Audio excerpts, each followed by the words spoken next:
we all share the commonality of the love of the horse.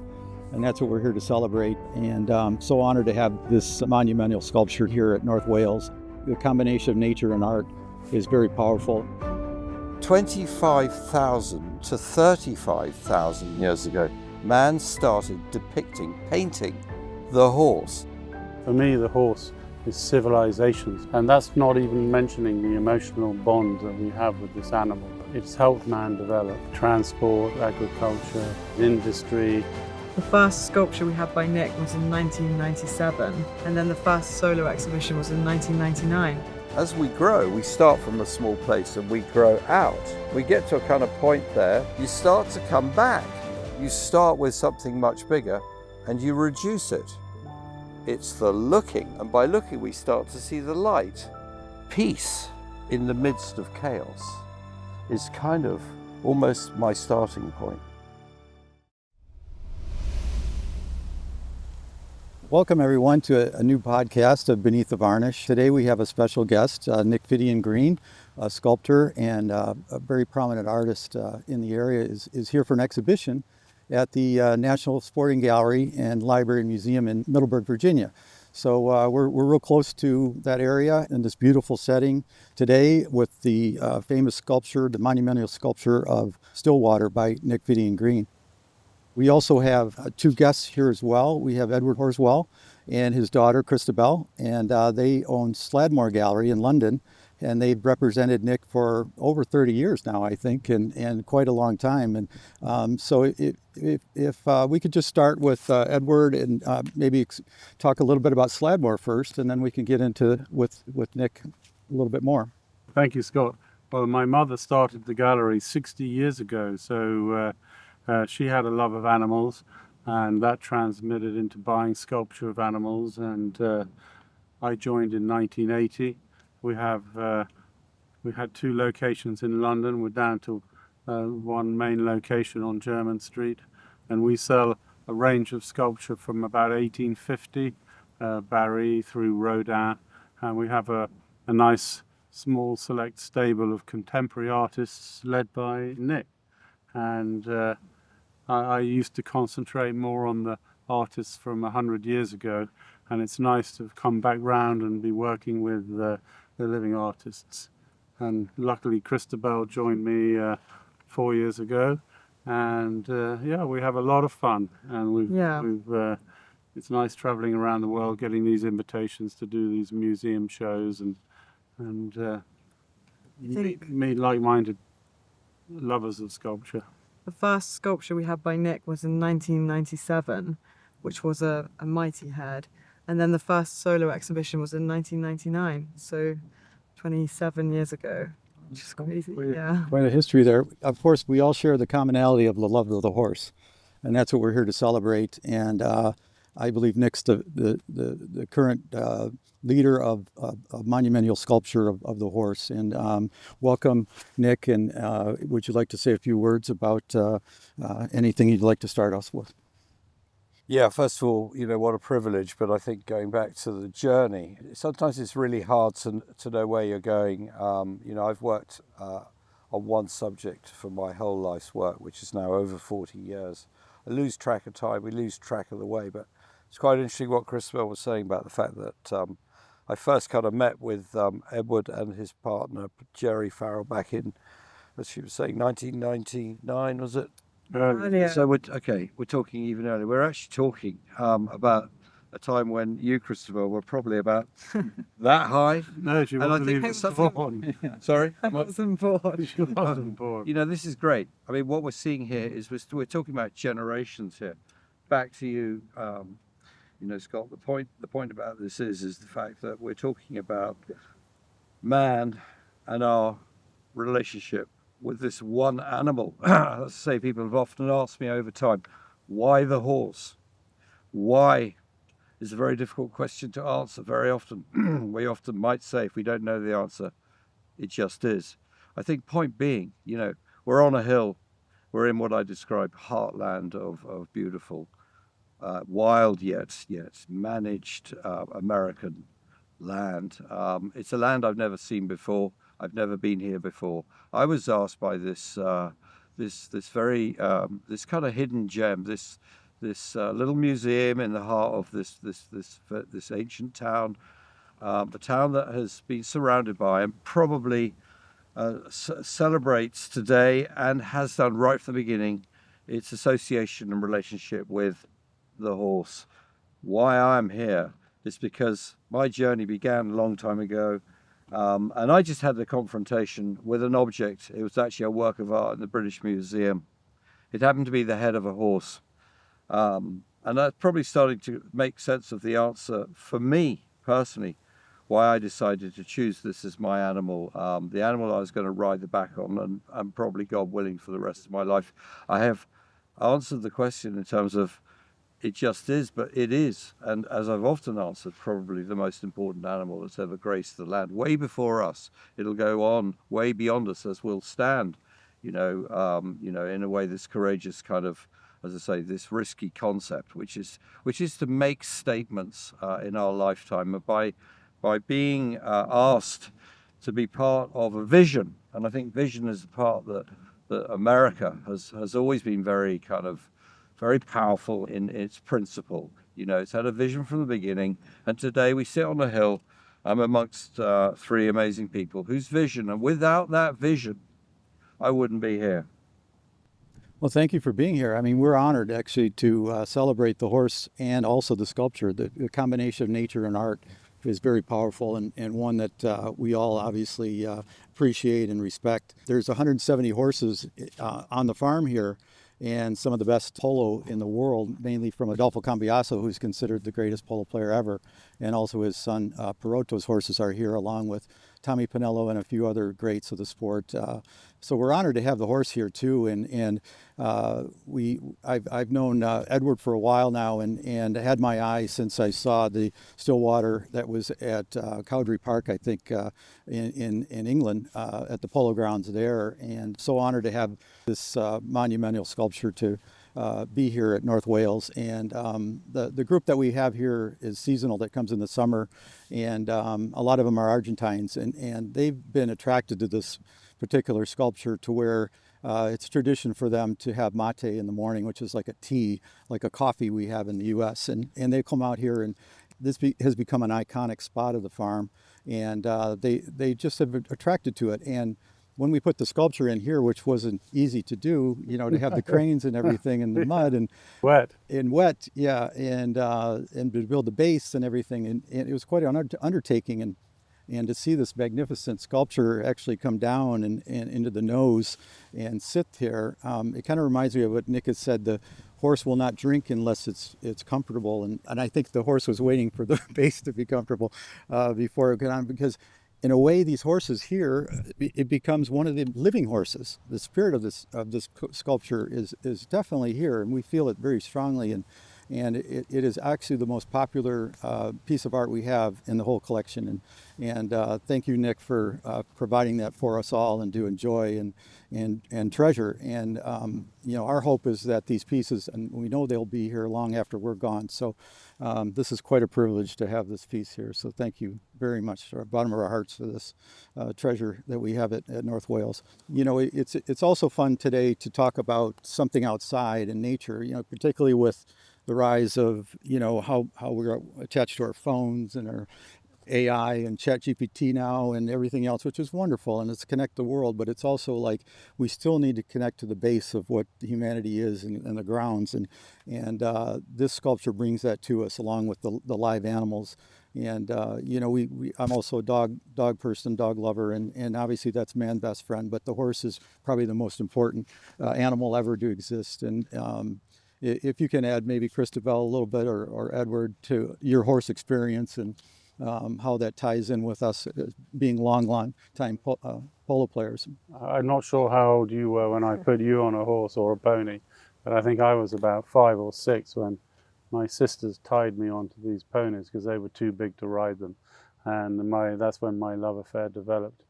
And I wanted to say that we're all crowded here now around the sculpture, but we came here yesterday, and it was so beautiful to see the horses all just comfortably hanging out and sort of gravitating here. It was really rather beautiful, and hopefully we can share some photos of that. But no, I've loved horses since 5. So it's been a wonderful. Ridden all over the world, been thrown off all over the world, and broken a few bones. But and yeah, I think learning about looking after animals teaches us a lot of life lessons, and having pets and getting up in the morning and it might be cold or wet, and the obligation to look after your animals before you have your own breakfast. I think that teaches us all a lot of life lessons. Yeah, I share the same passion, but what's really nice is some of Nic's fans that come into the gallery, or collectors, some of them aren't actually particularly horse people. They haven't grown up with horses, but they really like the way his work can sort of amplify many emotions that we feel, and the sort of physicality of some of your larger sculptures is fabulous because everyone has their own interactions with them, and it's really nice actually when someone does come into the gallery that may not be a complete natural around horses or know them too well, but they may just identify with a certain emotion, such as lots of people find the still water image extremely calming, and that's kind of special in its own way. And particularly when you see your work in urban locations, there's a really nice contrast there. And there's a very well-known example of Nic's work in central London, and it's great because all the cars are going around it, and it's an image of peace in what can be quite a stressful environment for some people. And I think that's kind of special as well, because the image can mean so many things. I don't know if you find. I think it does.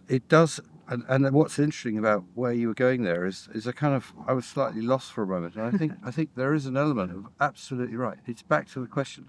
I don't know why. I don't know the answer, but I'm actually, where I'm sitting here, I'm watching the horses over there in that field there, and I'm thinking to myself, if you lean on the fence and you watch a horse in a field, you stop and you just watch. And you might say, and I was just thinking about it just then. For how many centuries, for how many thousands of years actually, has man actually done that? And here's the bit. What he's actually doing is doing what farmers do today. And I was told this 5 years ago as we were creating a farm in the south of England. It's a small acreage, but this lovely old timer, he came up to me. He was helping us set this up, and he said, there's going to come a moment when you do this thing where you lean on a fence. And he said, this is what it means. It means you look at the field. You look at what you've just done. And you just take a moment to say, that's good. And I thought to myself, am I really hearing this? Is this some great philosophy about the world and life of the farmer?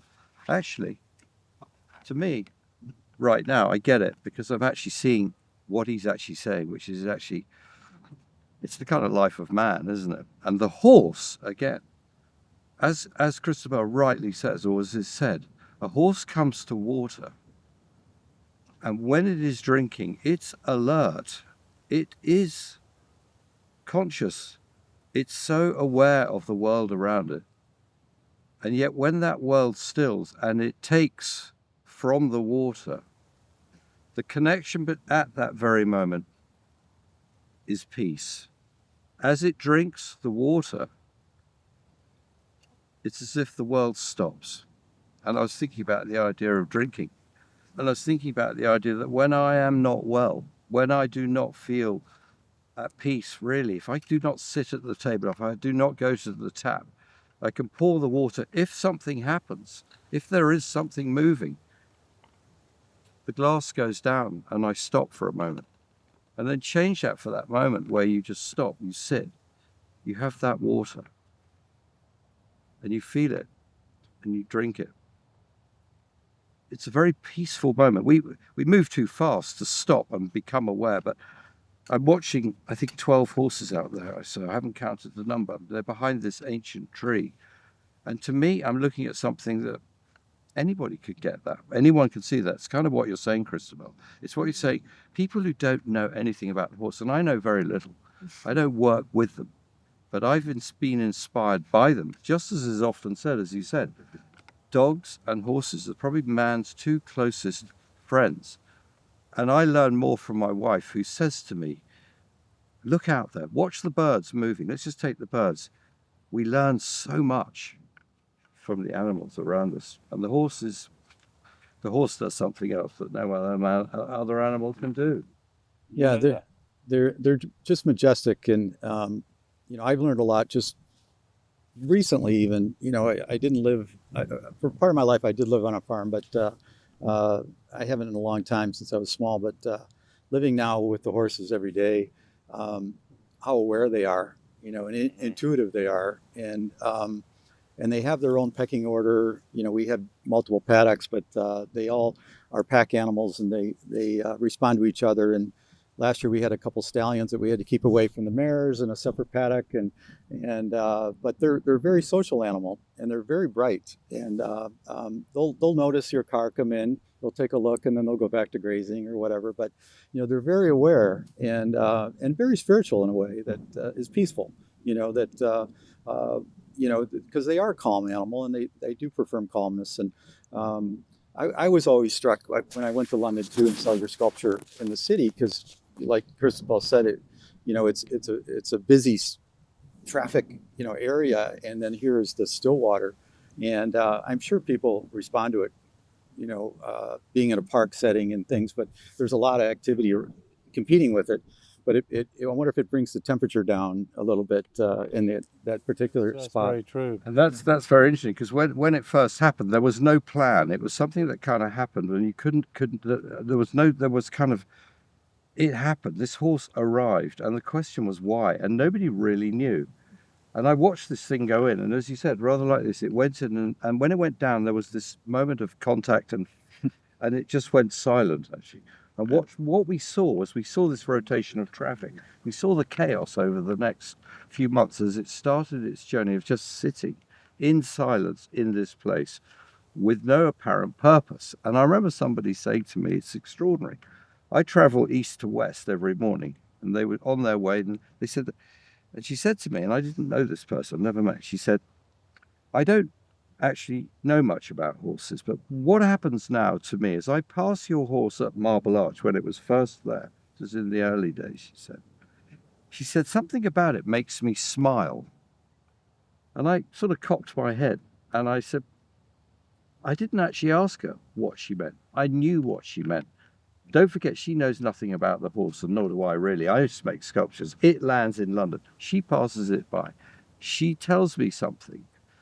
What she's saying to me is it just changes the way I feel. And I don't quite know what that is. That's okay. A smile is a good thing. So peace in the midst of chaos is kind of almost my starting point. If I need to get back into that place of peace, I lean on the fence and watch. I don't even get on the back of a horse. We have horses. I know what can happen. You've experienced it. You three are horsemen and women. The bones. I was with a lady this morning, and she was crushed under her horse. Her face smashed. Didn't stop her recovering and getting back on the horse. This is. So I think you're right. This idea of paradox between this concept, and I suppose it does bring me back to the question and the kind of journey of where am I going? What is it I really want? It is looking, it is, and what you're doing here is you've made that statement great. And here's the bit which I'm not sure if we described. It's the idea of the men working here, the Argentinians, coming up here for that moment. Maybe when the sun's going down, then they come here to rest and to share the tea together. That for me was quite. You told me that, I was very moved by that. I like to say that the dog is man's best friend, but for me the horse is civilization's best friend, because it's helped man develop transport, agriculture, so many things, industry, battle, pastime, pleasure. And that's not even mentioning the emotional bond that we have with this animal, because it's superb. And I think it's reflected in the number of artists who've chosen to depict the horse. And you were talking to me very animatedly earlier this week about the cave paintings, and we were walking around the sporting library and museum in Middleburg, and they've got a wonderful collection of 17th century, 18th century, 19th century and 20th century, and a lot of the paintings and sculptures are about the horse, and that reflects the importance of that animal. But for me, the best is, the earliest depictions of art, I believe you were saying, are of horses in France. Is it in? Yeah. Let's get this straight, and I have to get this straight, because for me, I only discovered this, or was reminded really recently. We talked about this, and I had to say, look, we got to just stop for a moment and get these numbers in place. I'm not very good with numbers. I'm better with mud or clay or plaster or bronze. Numbers I leave to the other guys, the experts, the mathematicians, shall we say. 25,000 to 35,000 years, man started painting the horse. Wow. On his planet, underground, which is why they survived. Let's just stop again and look at that number. They were casting, or they were carving the marble for the pediment, the frieze and works around the Parthenon in Athens, 500 BC. That's 2,500, okay? The head of Selene, the one that many artists before me and many to come will always move towards, embodies the Greek principles. But that's only 2,500 years ago. What Edward's talking about here, let's get this straight. I feel like I'm going back to that. I was told this when I was 10 in a classroom somewhere, I can't remember. It's about the only thing I can remember. Were these paintings, these cave paintings in France as an example. In fact, it was global. You look around at about 25,000 years BC, and you start to see the one image depicted again and again and again, the horse. And I'm going back to what you were saying, the spiritual aspect is so interesting. The animal. We keep, we run a head of cattle known as Sussex. It's indigenous. We live in the south of England. And Henrietta, my wife, she runs the farm. And she's very connected to her livestock, as farmers are. The true connection with their animals, born to slaughter. And on that journey between birth and death, they stop in the fields midsummer and rest. We say they cook twice. They cook once under the sun and once in the oven. While they're in that sun, somebody said, do you know what they're actually doing? They're sitting, chewing the little bit of grass that remains. Said, try this. They're dreaming. And going back to what you were saying about the spirit, you've worked with Bene horses. Each has its own spirit. No two are the same, but it's the same animal, the horse.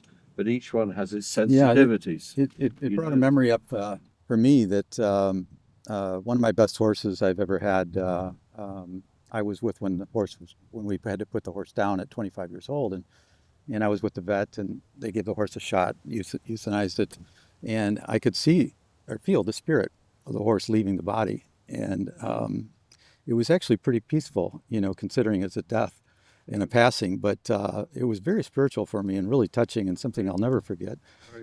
Very moving,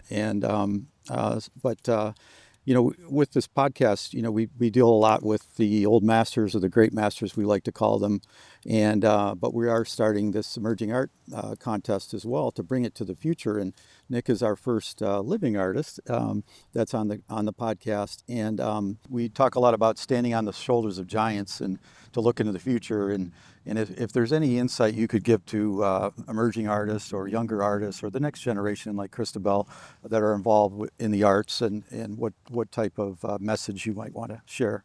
Well, okay. That's a profound question, hard to answer. My experience, what happened to me was quite simple. I went to a museum talk about museums, the importance of museums. The museum I went to, I was 21. I walked in, I had no idea what was behind that front door, and I was told, find something. I came face to face with an object carved in marble, apparently around about 500 BCs by some Greeks. I didn't really know anything more than that. I took a look at this thing, and all I know is that at the time we were told to sort of make sketches like students do, and stand before it and kind of photo. There were no cameras in those days. However, what I did know is that I have based the journey of my life upon that one object. So this is the power of the connection between old master and young kid, which is kind of your question. Something spoke to me, which is what I would tell, and I think this is the principle going back to where working with Christabel, working with the Slavmore, they're moving, and they've invited me into a place where they have looked at, and I would say this, to deal with principles about, very simple, in some way to make the world a better place. And that is what creatives are given that question. Here's the bit, and it didn't really make sense of it at the time, but when I look back at what that masterpiece was telling me, it was saying there is a balance here, there is an expertise, there is a quality of craftsmanship. It was described as if it was carved by the hands of God. It was so beautiful, I was actually transfixed for a moment. I remember my eye rotating around it. It's only so big. I remember I started on the nostril, I moved up to the eye, went up to the ear, then down the back, and then round again, up the cheekbone and round, and I can still see it now. Give me the clay and I could create it right in front of me now. It imprinted something on my mind. And so going back to the question, with the student at the beginning of the journey, we look at masterpieces. Here's the other bit. We learn from masters, those who have traveled the journey. You men sitting in front of us here are on that journey. You're all half my age, I think. Maybe a couple of years between some of us. Point being, we look up at those who've done it before. And if we're wise, we look even further back. Filmmakers, that's what's happening right now. It's about looking back at the great filmmakers, and you know those. That is your subject. You know, for me, my subject is the art of making the invisible, and this is what you're doing as well, is making the invisible visible. How do I do that? I look at the greatest examples of men and women who have given their lives for that. And Scott, I saw a couple of these in there as a consequence of utter, devastation and tragedy. The Gentileschi, for example, is a story of mystery and triumph. So many stories in that one painting. Sorry? There's so many stories in that one painting. Yeah. That's what's so beautiful about it. Yeah, obviously the parables, are universal forever and ever, right? Even in the future beyond us, and the David and Goliath theme, is so powerful. I mean, everybody I think can relate it one way or another of challenge, overcoming odds, challenges, and things. The way she uses the face, the features, and we talked about that as well. That and that's a good point. A lot of artists, what manifests is something of their personality or themselves in their art. How do you feel about your connection with what you create, and how personal is it? It's very personal. I think that is the bit that's probably the hardest part, is sometimes being unaware. It's like looking at yourself in the mirror. Sometimes you don't really want to, No. And sometimes when you do, you don't really see what others do, and that's okay too. It's probably best, But sometimes when I look at my work, I mean, we were talking about a piece actually that Christabel and Edward, you have in your beautiful garden, and it's a piece that marks a point in my journey, which was incredibly personal, and it's very different. It has an energy and a disturbance to it. Do you know why? Because I was. This piece is interesting. This piece comes out of a very different time. We're talking 25 years later. I think it was 2009, your piece. So 20 years later, are we saying? Well, about 20 years, yeah. Not relevant. I'm in a different place. This piece stands where I'm moving back to that place. I'm trying to really balance my life, and I'm trying to see it through the head of a horse. I'm trying to explain that's something that I'll never achieve. You know, this perfect balance. It's actually, we know I'm never going to get there, but my intention is to produce something, and it's what we were talking about yesterday. The standing stones of the, you know, the Western Isles off Scotland, particularly the ones I know, and Northern Ireland, and these far-flung Western Isles of where us guys come from. You know, the hinges, actually they're reduced to the single stone, and it's back to this concept of less is more. And it's like, what is that? Well, what that is stripping away. And I think as we get older, we do strip away, which is going back to the question of why carve in marble, which is kind of something I've rediscovered in the last few years, if I should talk about that, which is actually, instead of building up, which this piece is the greatest example, you know, this to me is about creating in clay a structure that grows and grows by adding. Carving is completely the opposite. You start with something much bigger and you reduce it. And I was asked earlier, you know, those are two very different ways and processes of making something. What is that all about? And I think it's this. As we grow, we start from a small place and we grow out. We get to a kind of point there, middling, which is kind of more or less where I am. I'm a little bit over it, actually. You start to come back. It's like a diamond, actually, shape. And I'm not trying to make statements here, but the coming back is the reduction, the simplicity. I see that in your latest work, which is very poetic. I think it's brilliant, actually. More of the abstract pieces. Much harder. Much harder, yeah. Because that's more of a reduction. Completely. Yeah. It's like being brave enough to just cut, Yeah. get rid of. Well, people often ask you why just the head rather than the whole animal, and what you were saying earlier about less is more. I think sometimes like a fragment can speak more about something than a finished object. Like, you love fragments, and you can see it in the Roman horse, which is a wonderful piece in the exhibition. And I don't feel like you need any more of the form. Answer that by saying the legs get in the way, and they're pretty complicated. Of course, a horse can't run without it, and it's the power of the body. Okay, do you know what? I don't think I've got enough time. I think the point about it is I often say I leave that to the experts, you know, the Hasseltons. Yeah, but it's like torsos. Munnings. Why have so many great sculptors of the past? Even in the early 20th century, Rodin, Mayol, you know, some of their most important works are torsos, because the extremities confuse the heart of the sculpture. Beauty. But I wanted to say something else when we were talking, and it reminded me of what I said to some people who were looking around the exhibition yesterday.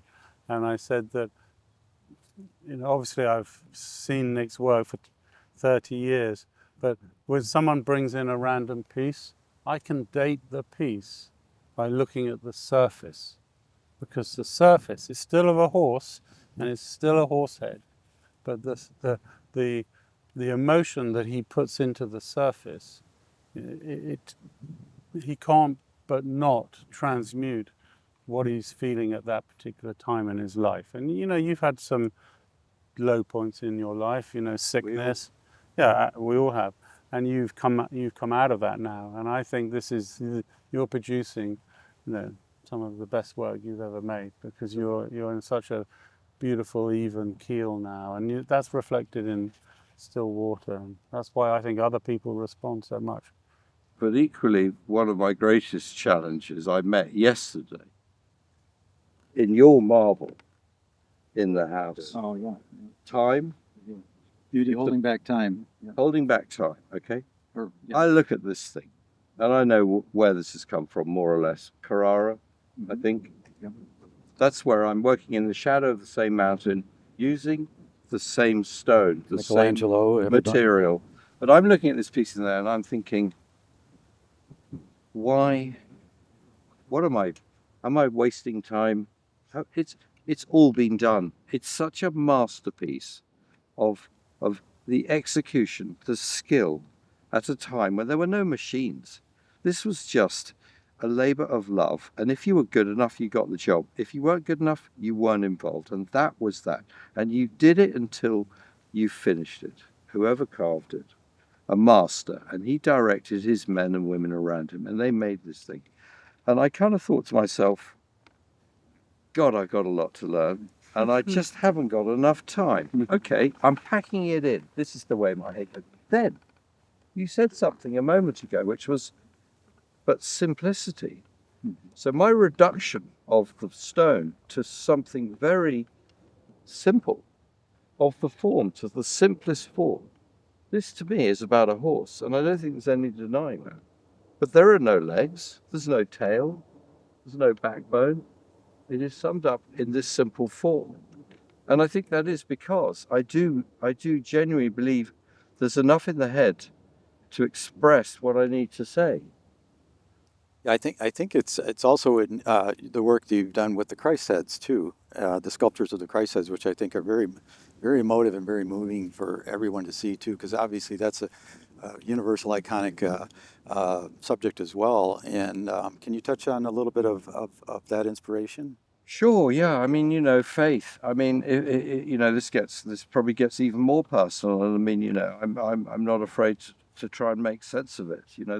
The question of man's, inhumanity, shall we say, or complexity, or the business of doing life. I find it's a hard business. In fact, it's a sad business. But it's not without the beautiful side to it. And I suppose epitomized in the story of Christ, who happens to be the guy that I was told growing up was the guy that I was to hang my hat on. And yeah, it's my faith. And I looked at it the other day. I was commissioned to do a piece for a private chapel. And I started work about 3 years ago now. It took me 2 years to complete. Life-size crucifixion, straightforward subject. We know the gig. I looked at the old masters and I returned to my shed. And I started working on the face. It was all in the face, yet again. It's all in the head. I wasn't too fussed about the arms and the legs. They were kind of getting in the way. Yeah, there's nails in the hand. We know the story. But what was he saying? He's a man who's nailed to a wooden cross. What was he saying? And what was he feeling? And as I worked on this piece over a couple of years, it was quite interesting. People used to come through the studio random, off the street, and I would sit them down and I'd say, what do you get? And they came up with one word repeatedly over a period. So I wasn't really looking in the mirror. I was just looking at a job that I had to complete. The word that they kept saying to me is, I see acceptance. And if nothing else, I learnt over that 2-year project that there was a man who was prepared to go the whole damn shooting match, okay? And stand up there and die and still be able to say, to me, it's going to be okay. Yeah, I can relate to that because I did, start collecting a lot of the Christ paintings from the old masters in my collection. And someone had asked me one time, well, they're so painful, to see Ecce Homo and with the thorns and the blood and, is that disturbing? I said, no.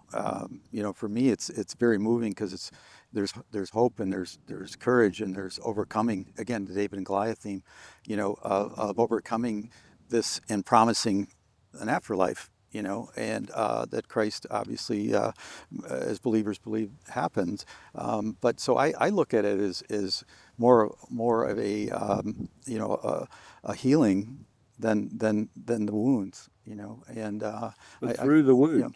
But through the wounds, yeah. I want to see the wounds. Well, the piece that I am stuck on, for me, is your Caravaggio, is not actually the Gentileschi. It's the one. That's the Manfredi, yeah. Is that the beating? Yes, that's the Manfredi. Yeah, it's the mocking of Christ. To me, it's mind-blowing. Yeah. It's in my mind now. And here's the bit, as you say, here's the part that I see. The suffering and the sad, as I call it, let's sum it up in kind of points of place. This is the suffering. However, it's so beautiful. Mm. His work on it was so beautiful. He depicts it so beautifully that even though it's the most tragic scene he's telling, I mean, I find that paradox I do really, too. Yeah. really, and this I do was too. this was the the period where we were starting to come into. In fact, previous to that, probably 100 years or more, for me, the Fra Angelicos of San Marco, the simple early Renaissance attempt at the mocking, is what Rothko was inspired by. The colours are so ethereal, they're almost not of this earth, and yet they're taken from the earth, because in those days, to make the pigment, to paint on the plaster, the wet plaster, it all had to come from the ground. So it was earth, and yet the greens and the softs. So there's Christ being mocked in this little plasterwork fresco on the wall of a cell in a monastery in Florence. Then take the Manfredi, yeah? Mm-hmm. Manfredi, yeah? Freddie? Where oil suddenly was like, it was kind of like the AI of the day. We've got oil, and they were squeezing it out and painting it. Yeah, even El Greco, you know, the colors that El Greco has in his paintings are so modern, you know, It's so modern. That we can relate to today, but We can't even do it like that. we can't even do it like that today. Yeah. So, but that's what's really nice is, again, connecting the past to the future, and having Nic here to explain that was really really inspiring for me. But a little bit about your relationship again. You know, how I'm sure there's ups and downs after 30 years working with this wonderful man. No but downs. no downs. Stop. But you know, how do you manage a career? You know, of an artist like Nic when he came in and to today, and have that longevity. I think, like most things in life, you need a lot of luck and hard work and great supporters and enthusiasm, and you've got to start off with a great product, of course. And you know, Nic's a passionate man. Whatever he does, the drawings, for example, in the show in Middleburg, you know, most people don't imagine that he can draw as beautifully. And even when he's drawing an olive grove, we had a show in Italy, and most of the drawings there were actually architectural, or they were of the landscape, and it was a sellout. There was hardly a horse drawing in the show, and I don't know. You're the new kid on the block, so I would say I've only been fortunate enough to join the journey 4 years ago, but what's been really nice is as Edward was saying about having a good product, but Nic uses so many different materials and mediums. As someone observing a lot of these pieces from start to finish, it's really exciting, and it's great to be able to watch that happen, because as you were saying, you know, you kind of specialize in 20th century artists, and you can't communicate with them because they're dead. And for example, Nic's completed a big 20-foot sculpture of sort of a horse with no name at the moment, but I watched it from start to finish, and it was such an experience, and it's great to be able to kind of share that with people, having seen it firsthand, and be able to talk to them, and so working closely is really nice. We try and visit Nic in his studio a lot, and yeah, it's been. We talk a lot of talk, but a client sent us a very nice thank you for the weekend, the opening, and she said she has a beautiful piece in the landscape at her horse farm, and but she said it was such a pleasure to discover so many other facets of Nic's work. And this is someone, you know, who's followed Nic like you for a number of years, so you know, the opportunity to put on this retrospective show, which is probably the first proper retrospective. It's not just an exhibition, it's a retrospective. And it's been enlightening for me, and I'm probably as close a person to your work as anybody, but it's been enlightening to other people coming to the exhibition. Yeah, it's nice, and I often talk about you, I mean, as a Renaissance man, and by that I mean you're most enthusiastic when you're doing something you haven't done before, almost, you know, because you've got an inquiring mind, and so when a new project comes up, or you know, and when during COVID, you know, you moved pretty much from modelling to carving because the foundries were on slow down, and that was a really exciting time for us to be around you, and yeah. I think the other exciting aspect is working with, the pieces when they move on, and kind of talking about locations and citing them. And I was going to ask you a question, Scott, which was, how did you plan where to put this piece? Because it's such a fabulous Sometimes spot. you get very fortunate, but I guess I tried to listen to what the property wanted, where, and when I walked around and looked at this, and I think I did call Edward as well, and sent some pictures and what he thought too, but yeah, I thought you were crazy. Yeah. But he said it was going to be. It needed, some space around it, because obviously sculptures are three-dimensional. You want to walk around, and you want to see it from, unlike oil paintings, which is two-dimensional and made to look three-dimensional. Sculptures are a different medium that way, and powerful in that way. And also, the movement of the sun and where the shadows are. Again, a lot of the Caravaggio chiaroscuro is done on a two-dimensional oil, whereas the sculpture is a little bit more living in three dimensions, and in nature too.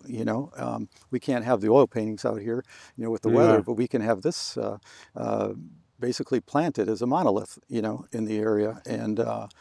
So I think it does serve a special purpose versus the other collection there too. But I think also it comes down to what I was fascinated when we had dinner the other night at the museum in Middleburg was Nic's drawings, the charcoal work, and it really it does start there, doesn't it, Nic? As far as the basic hand background to what you're planning to do here, and your workshops and correct, yeah. But that's the foundation. The foundation, yeah. I think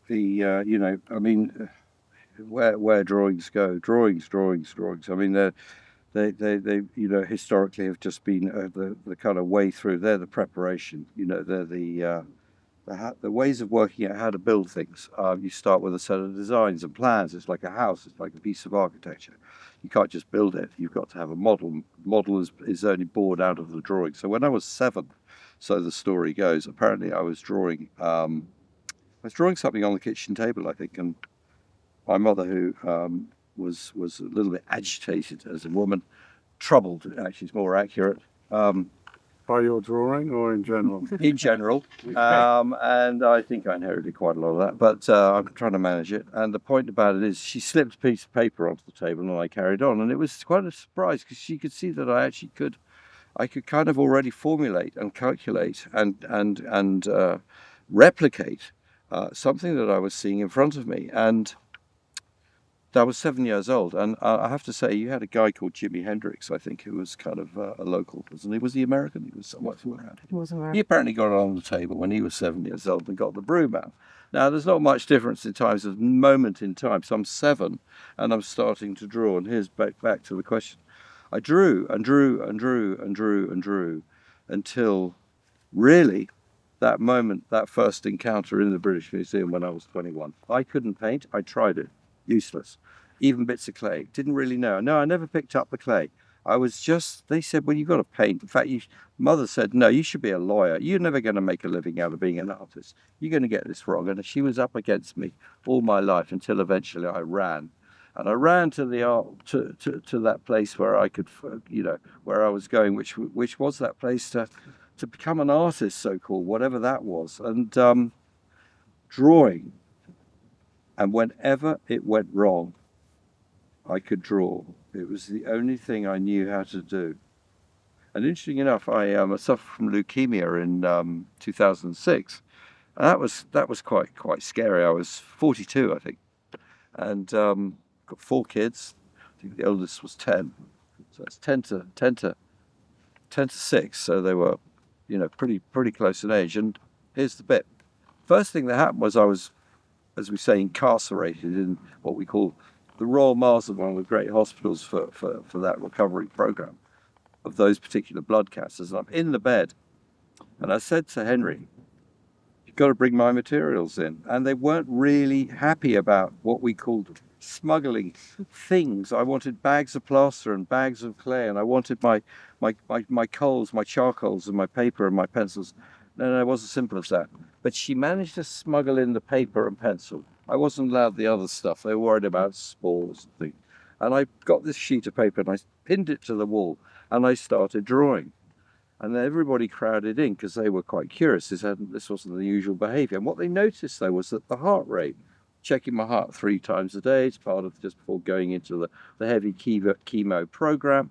But they said this is some of the best kind of therapies that we could ever see. We've never seen this before. So it was raising my level. Here's the bit. Here I am. I survived. And that's about 20 years later or something. Yeah, I'm 62, 63. Never felt better. But the point being, drawing. What was that? And drawing. Drawing is something, I'm afraid I'm going to say it because it's one of those things I'm going to say the day before I go, if I'm given warning, is damn, I ran out of time to draw. I love drawing. Yeah, drawing is, it's very, very calming, isn't it? The time passes quickly, and obviously, you know, I think that's the foundation of, you know, any great artist is the draftsmanship. And I've talked to a few other artists as well, and heard some stories, particularly like when Lucian Freud would go in the National Gallery in London, and they'd let him in at 2 in the morning, and he'd stay there and do sketches, you know, by himself in the whole museum. And how cool would that be to have the museum by yourself? But many artists that I've talked to, you know, the ones that are, again, standing on the shoulders of giants, really come back to the museum and are inspired. And again, that's kind of what we're trying to accomplish with Beneath the Varnish is to connect those. What they're actually doing, which I'd forgotten really to say in my ramble, was the business of drawing is the business of looking. So all artists, they stop that. They're kind of not really able to see out in the way that observing the tree over there or the horse over there. If we all had a little bit of paper now and a little bit of pencil, we just said, let's draw it. Guess what we're doing? It doesn't matter about the drawing, it's the looking. No. And by looking, we start to see the light. We start to see the light catching those ropes. Here we go.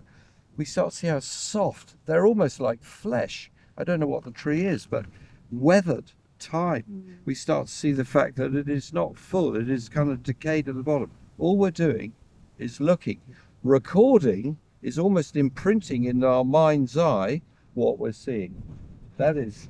Yeah, that's the artist's eye. That's wonderful. So, it's a kind of reference. It's a way of studying our world out there, I think. Yeah, and I think it's so relevant today because we have so much distractions, you know, with technology. And technology can be a great help, but it also can be a distraction for us.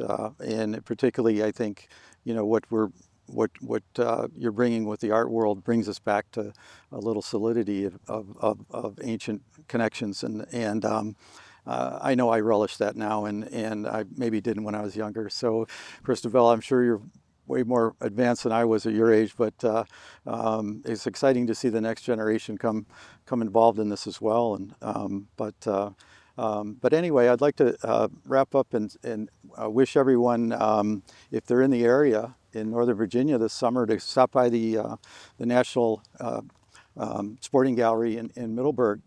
They have a beautiful library and a museum there, and see the exhibition by Nic Fiddian Green, and enjoy the area. It's a wonderful time to visit, and not too far from Washington, D.C. And thank you very much for all of you being on the show, and it was a genuine pleasure. I've known these two, but genuine pleasure getting to know this fellow this weekend. I felt like I knew him through his art, but now I even have more appreciation. So thank you, everyone, and we wish everyone a great summer. Thank you. Thank you for inviting us.